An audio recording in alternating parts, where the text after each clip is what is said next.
dedicated to eastern and southern Kentucky. This is WYMT Mountain News Weekend Edition. Good evening, I'm Keaton Hall. Lost Creek was one of the harder hit areas during the flood. WYMT's Chandler Wilcox talked to a local who lost everything and is trying to recover. Flood damage scars the creek banks down Highway 476. The destruction is a frequent reminder of the terrors survivors experienced. I've definitely walked through the houses, just the gutted out houses. I can't even imagine what they looked like anymore. Parker's family has lived along the creek for decades, and all of the built-up memories, tangible or not, are washed away. All except Parker's great-grandmother, who the Lost Creek native calls his last hope. She's probably the only thing that I really care about. She's taken care of me my entire life. And they now live in a camper surrounded by destroyed homes the family owned, holding on to the tiniest bit of collections that survived. I've always loved collecting stuff. And these are actually some of the things that I've gotten from family and just random people. A war memorabilia collection once filling his bedroom, now depleted to a few items. I've got everything from, I used to have everything from helmets to old medical gear. This box is actually full of stuff. Now, even without a lot of cherished items, Parker says they and a lot of others are still having trouble getting assistance. I'm surprised you can't go in there with the clothes on your back and just ask for assistance. Most of the stuff we owned is gone. Our documents, our paperwork, our birth certificates, my high school diploma is gone. Fighting through tragedy still surrounding them. In Lost Creek, Chandler Wilcox, WYMT Mountain News. Parker says he and his great-grandmother are both looking for permanent housing so they can start over again. 5 people were injured after an ambulance and a truck collided in Wayne County. The crash happened just after 5 p.m. on Saturday at the intersection of North Main Street and the Kentucky 90 bypass. Officials say the ambulance had its sirens and lights on when it crossed through the intersection. The ambulance was carrying a patient at the time. Both the patient and the EMT treating the patient had to be airlifted to Lexington hospitals.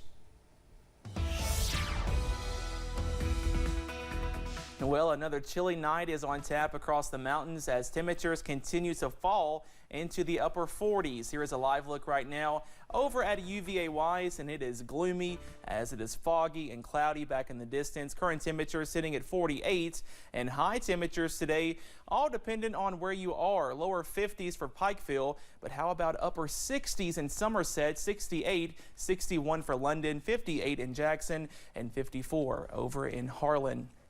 Temperatures right now falling into the middle to lower 50s, but some 40s on the board as well. 48 for Wise, 52 in Pikeville, and 56 for Jackson and London.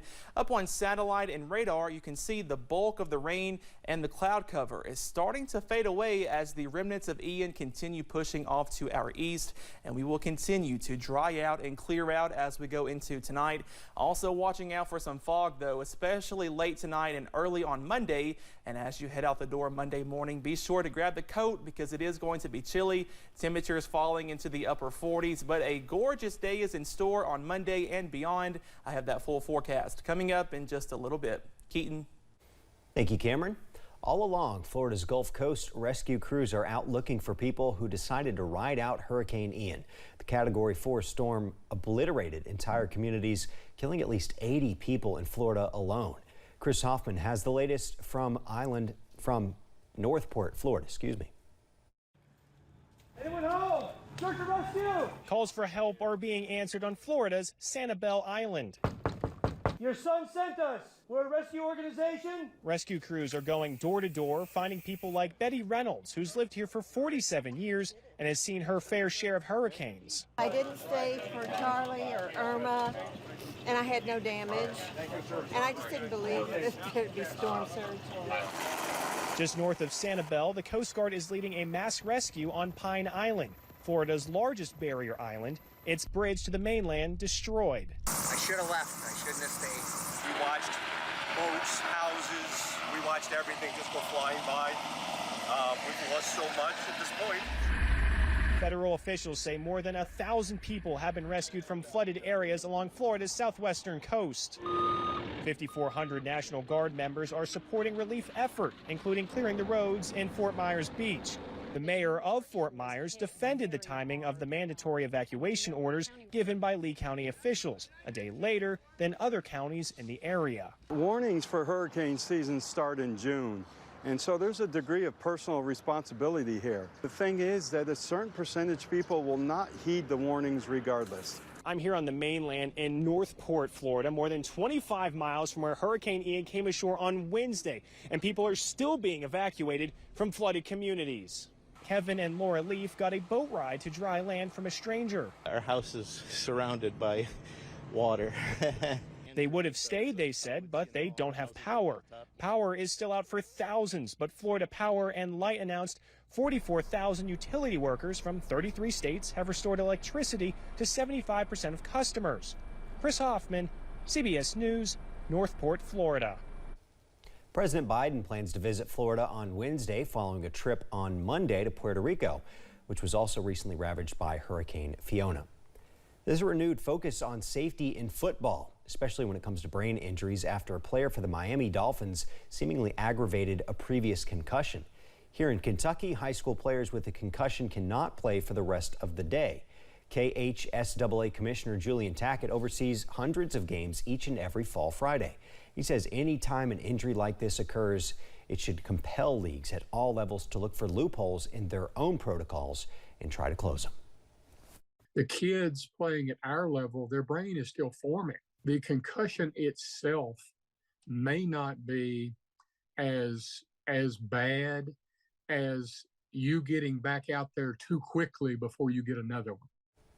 Tackett says unlike the NFL, which employs third-party doctors to avoid gamesmanship, Kentucky requires clearance from the person's main doctor. And he wants to remind players, parents, and coaches that no game is more important than ensuring a healthy future. October is Breast Cancer Awareness Month. The American Cancer Society estimated that nearly 4,000 Kentucky women were diagnosed with breast cancer this year. Oncology nurse navigator Vicki Frisbee is a cancer survivor herself and says there are some symptoms to look out for, like changes in the breast tissue and skin. Any changes with your breast is a reason to see your physician and to be evaluated and to go into further testing such as a mammogram. Some women experience a discoloration on the outside of their breast tissue. There will be a free breast cancer awareness walk in Lexington at Jacobson Park on October 15th. Big Blue Madness Campout is an annual tradition for Kentucky basketball fans, but the COVID-19 pandemic forced them to take a 2-year break. This year, the fans brought their tents back to the Avenue of Champions and camped out for free tickets to Big Blue Madness. 11-year-old Serena Lawson says she's a lifelong Wildcat fan. She's been participating in Big Blue Campout for as long as she can remember. I used to walk on the sidewalks and I'd have a megaphone and I'd be screaming like "Go Cats" and "Go Big Blue" and spell it out and stuff. I've always loved coming to them. According to UK staff, 319 control cards were handed out at the campout. Each control card could be exchanged for 2 tickets to Big Blue Madness, and they sold out in under 2 hours.